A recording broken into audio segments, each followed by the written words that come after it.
And fears are growing in the Ukrainian port city of Odessa that it could become Russia's next target. The city has imposed a weekend curfew after the missile attack in Kramatorsk.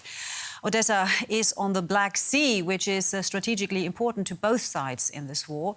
Over the last few days, Russia has launched 2 attacks near the city. Even before these latest attacks, many Ukrainians, mostly women and children, have been leaving Odessa. And for some, it's been a heartbreaking decision. It's hard, very hard. We sent my daughter-in-law with the kids, and we'll stay here. I don't know how it's going to be. I hope we'll meet again. The city looks calm. But on Friday, Russia launched 2 attacks on the region. Our enemy conducted an attack with the shore missile complex Bastion on the village of Krasnosilka. Unfortunately, people were killed and wounded. Infrastructure was damaged. Also, the enemy launched another missile attack near Odessa. Fortunately, no one was wounded.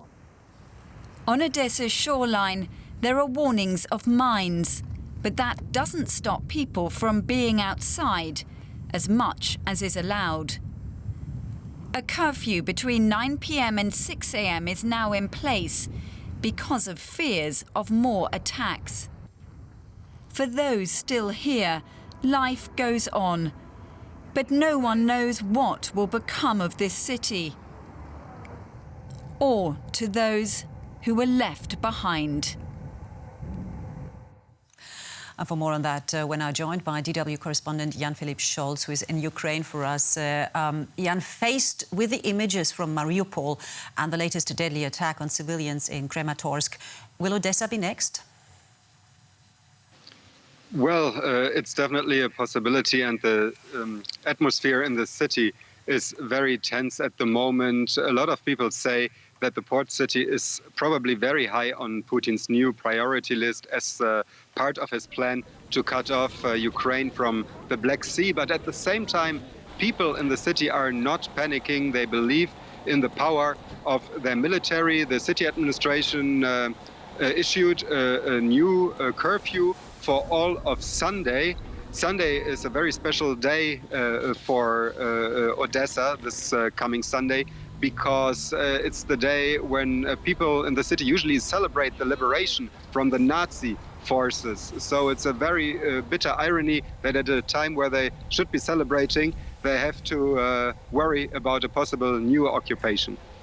Now, Jan, how well prepared is the Ukrainian military to protect this city, Odessa? I think it's very well prepared. From what we hear, the roadblocks are in place, tank barriers are in place, air defense systems are operational, and also the city is prepared for a possible landing attempt from the seaside as well. So people are prepared, they are willing to defend their city, and they have a very strong belief in the power of their military. Now, European Commission President Ursula von der Leyen has just been to Kyiv, offering Ukraine a fast track into the European Union. What does this mean for Ukraine? It means a lot. The visit was highly appreciated, especially also the fact that she personally came to Kiev. Also, of course, her announcement to speed up the EU application process was very well received by the Ukrainians, even though no concrete promises were made. And of course, the main issue, or one of the main issues for the Ukrainian side, remain unsolved, and this is Europe's continuous import of oil and gas from Russia. All right, Jan-Philipp Scholz there reporting for us from Ukraine. Thank you so much. Thank you. DW's Rebecca Ritters is in Dnipro in central eastern Ukraine, which is being used as a hub for refugees fleeing their homes in the south and the east of the country. Rebecca, tell us, what's the situation where you are?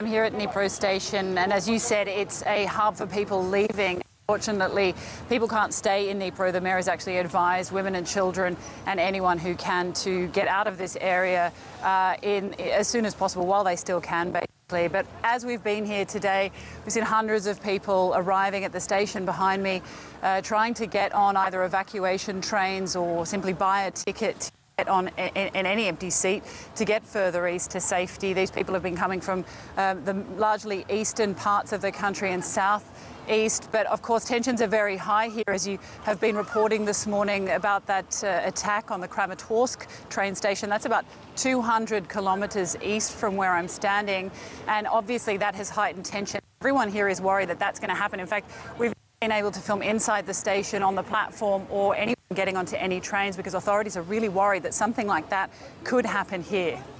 I mean, how are these people who arrive there? I mean, surely they must be traumatized, very weary, certainly. How are they being looked after before they move on? Well, there's a shelter that's been set up here. It's being supported by the Red Cross, largely run by local authorities. Excuse me, there's just a tram going behind me, so I hope you can hear me. Definitely. So that shelter is there for people who are arriving here. They can stay a couple of nights or a night, have, you know, some refreshments, have a hot meal, get some clothes, and then sort of move on. That's why the trains that leave in the afternoon, the station's starting to fill up, because the people come out of those shelters and try and get onto those trains. Right. I actually spoke to somebody who's been volunteering at that station, at that shelter since the beginning, since it's been open from early March, and I asked her how she felt working in the aftermath of the Kramatorsk attack and whether or not they're worried about something happening here. This is what she had to say. You know, if I imagine that situation happening here, I wouldn't be able to work here and create the calm space and support these people need. A place where they can sleep without the sound of explosions and fear.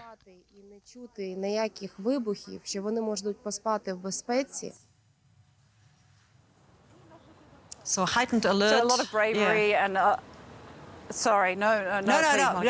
Yeah, Rebecca, because you're there and one can tell heightened alert, and people are still holding their grounds, trying to help those that need help. Will you stay put? Well, we're not. We'll be leaving. A lot of people here, though, have said that they are going to stay. Like the woman I spoke to from the shelter. These people don't necessarily want to leave their homes unless they feel it's absolutely necessary. Lots of people here in Dnipro said they're going to stay here, stay around. They don't feel that it's too dangerous yet. But as we've seen in other cities, too late can be really dangerous as well. So definitely the refugees that have been arriving here will be moving on, but a lot of people still sticking around here in Dnipro. All right, Rebecca, thank you so much for your reporting, and do stay safe.